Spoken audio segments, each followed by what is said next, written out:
September 7th, 1940. The London docks are ablaze. The sky burns red and orange as bombs rain down on Britain's capital.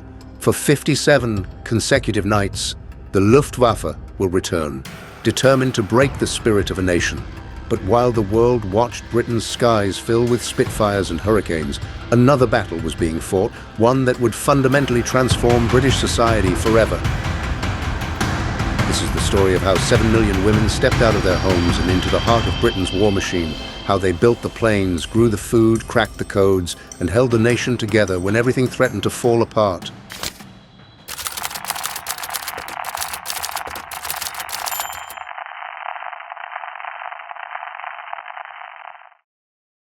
This is the story of how women didn't just support the war effort, they were the war effort.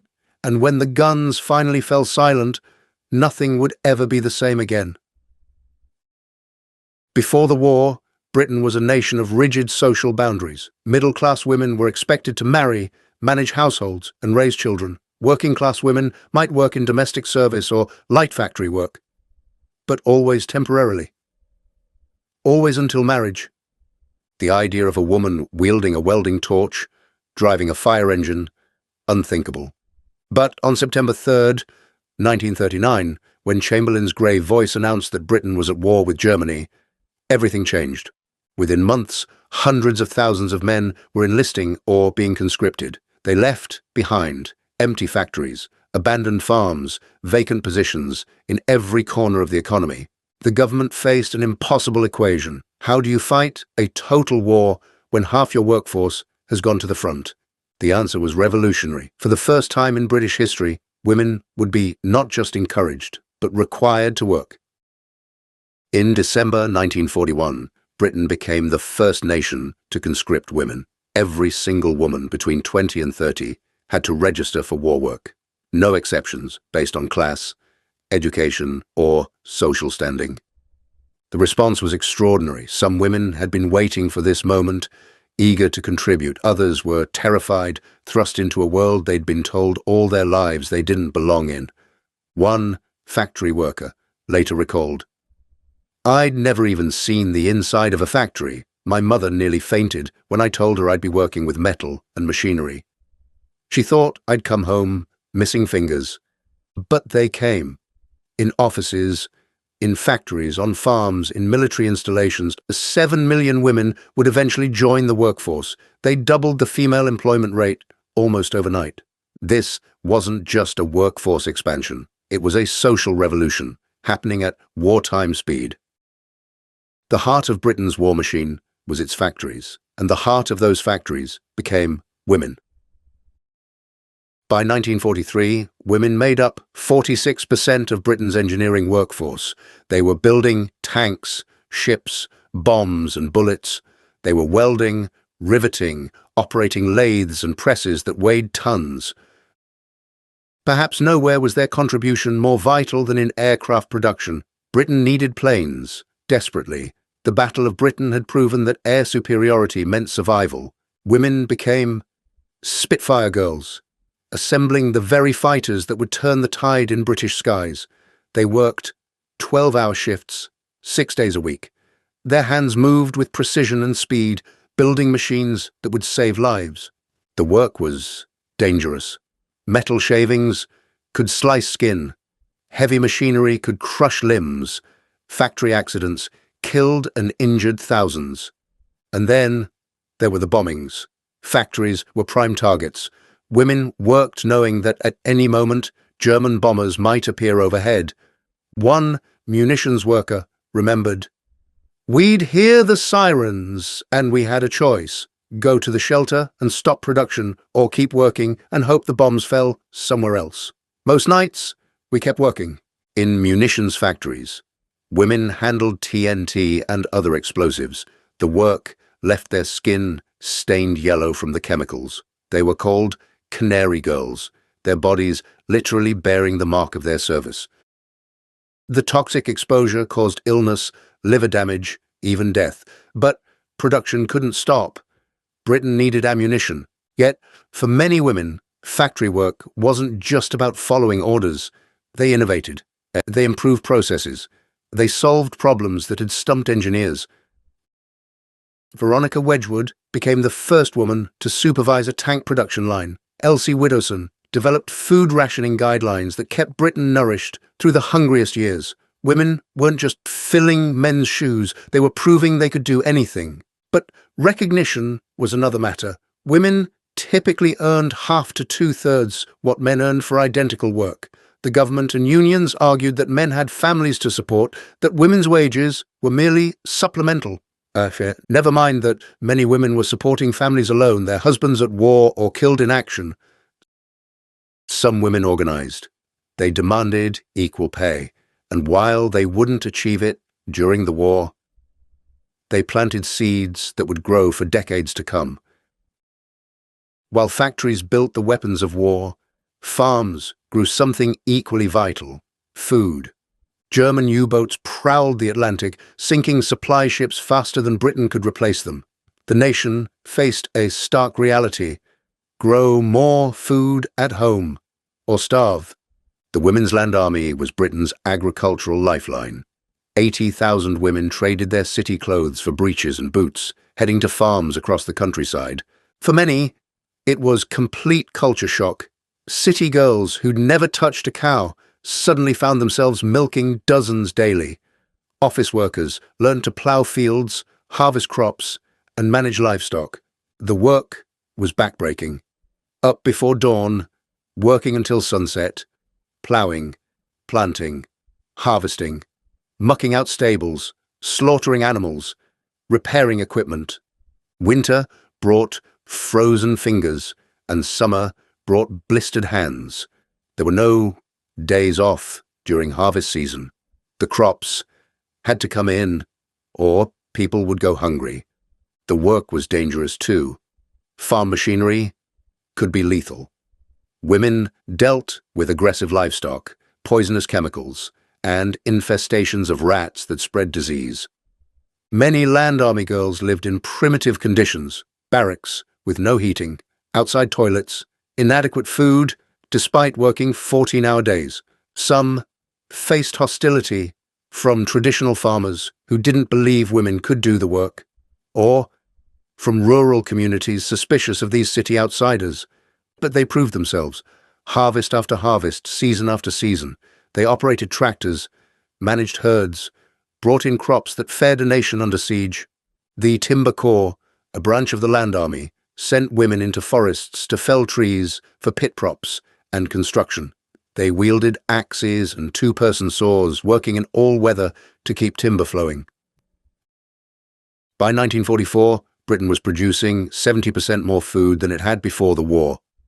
The Land Army wasn't just a success, it was a miracle of adaptation and determination.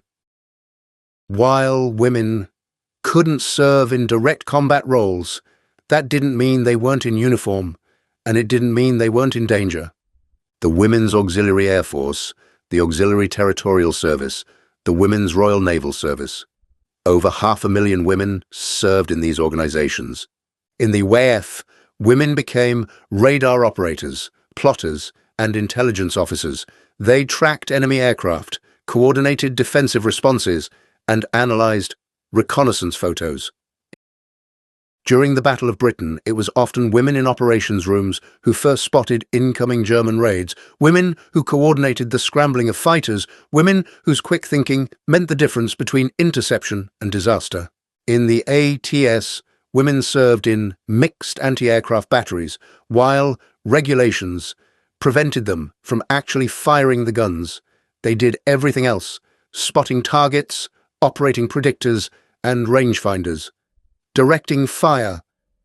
And they came under fire themselves. Anti-aircraft positions were targets. Women serving in them faced the same bombardments as their male counterparts. ATS women drove ambulances through bombing raids, maintained vehicles, operated telephone exchanges. Under attack, they were mechanics, drivers, military police, and administrators. And then there were the women of Bletchley Park. 3/4 of the staff at Britain's top-secret code-breaking centre were women. They operated the bombs, the machines that cracked German Enigma codes. They translated intercepts, analyzed intelligence, pieced together enemy plans. The work required intense concentration, mathematical ability, and absolute discretion. These women knew secrets that could change the course of the war. Women like Joan Clark worked alongside Alan Turing as skilled cryptanalysts. Mavis Beatty broke Italian naval codes that led to critical British victories, and they kept silent. The Official Secrets Act meant they couldn't tell anyone, not even their families, what they did. For decades after the war, their contributions remained classified. Perhaps most dangerous of all were the women of the Special Operations Executive. Agents like Violet Sabo, Odette Haloise, and Noor Inaya Khan were parachuted into occupied Europe as spies and saboteurs. They organized resistance networks, gathered intelligence, coordinated sabotage operations. Capture meant torture and execution. 13 female SOE agents were captured and executed by the Germans. They died as soldiers, though Britain wouldn't officially recognize them as such. But the war wasn't just fought in factories and fields and foreign lands. It was fought every day on Britain's streets. Women served as air raid wardens, fire watchers, and ambulance drivers. When bombs fell, it was often women who rushed into burning buildings, who pulled survivors from rubble, who drove through firelit streets to get the wounded to hospital. The Women's Voluntary Service coordinated civil defense efforts. They ran shelters, organized evacuations, provided food and clothing for those who'd lost everything to bombs. Their mobile canteens appeared wherever disaster struck, serving tea and sandwiches to rescue workers and survivors alike. It sounds simple, but in the chaos and trauma of a bombing, it was lifeline to normalcy. Every housewife became a manager of scarcity. Rationing meant making meals from almost nothing, queuing for hours for basic supplies, creating clothing from old fabric when new cloth vanished. Women learned to bake without eggs, to make do with tiny portions of meat, to stretch every ration point as far as it could go. Cookbooks offered recipes for Woolton pie and mock cream, creative solutions to desperate shortages.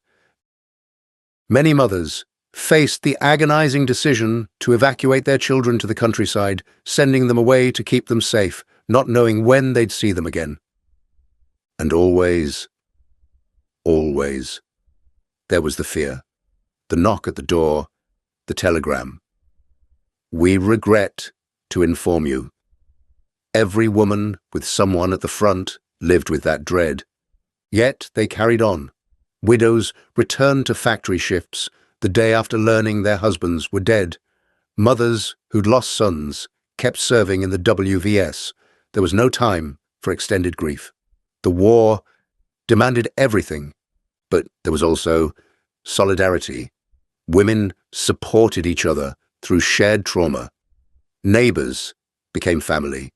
Communities bonded through shared suffering and survival. The government opened nurseries so mothers could work. It was revolutionary. State-provided childcare on a massive scale, something that had never existed before. Still, women often worked a double shift, 8 to 12 hours in a factory, then home to manage a household, care for children, maintain a home, all while bombs might fall at any moment. The exhaustion was crushing, but they endured. May 8th, 1945. Victory in Europe. The streets exploded with joy. After 6 years of death and destruction, the war in Europe was over. Women celebrated alongside everyone else. They'd earned this victory as much as anyone. But within weeks, the reality set in. Factories closed or converted back to peacetime production. Women received their demobilization papers. Thank you for your service. Now go home. The jobs they'd held, the skills they'd learned, the independence they'd gained, all of it was expected to simply disappear. Many women wanted to keep working. They'd discovered abilities they never knew they had. They'd earned their own money, made their own decisions. They'd proven themselves capable of anything. But the social pressure was immense. Returning soldiers needed jobs. Women were told their patriotic duty was to return to the home, to make way for men. Many did. They married, had children, tried to rebuild normal lives. Some were genuinely happy to do so. But others felt betrayed. They'd been told they were vital, that their work mattered. Now they were told to forget it all and be content with housework and childcare. Those who did continue working often faced discrimination. They were paid less, promoted less, expected to quit when they married or had children. Many professions remained closed to women. The marriage bar, which forced women to quit their jobs upon marriage, remained in effect in many sectors until the 1950s. But something fundamental had shifted. Women had tasted independence and capability. They'd run businesses, operated complex machinery, saved lives. They'd proven all the old assumptions wrong. The seeds planted during the war would grow. The women's liberation movement of the 1960s and 70s was built on the foundation these women had laid. Equal pay legislation, sex discrimination laws, women in every profession. None of it would have been possible without what happened between 1939 and 1945. We remember World War II for its great battles. D-Day, the Battle of Britain, El Alamein. But Britain's survival depended just as much on women who never fired a shot, women who built planes and grew food and cracked codes and kept society functioning when it threatened to collapse. 7 million women in the workforce, 80,000 in the land army, 640,000 in military service, countless others managing homes, raising children, holding communities together.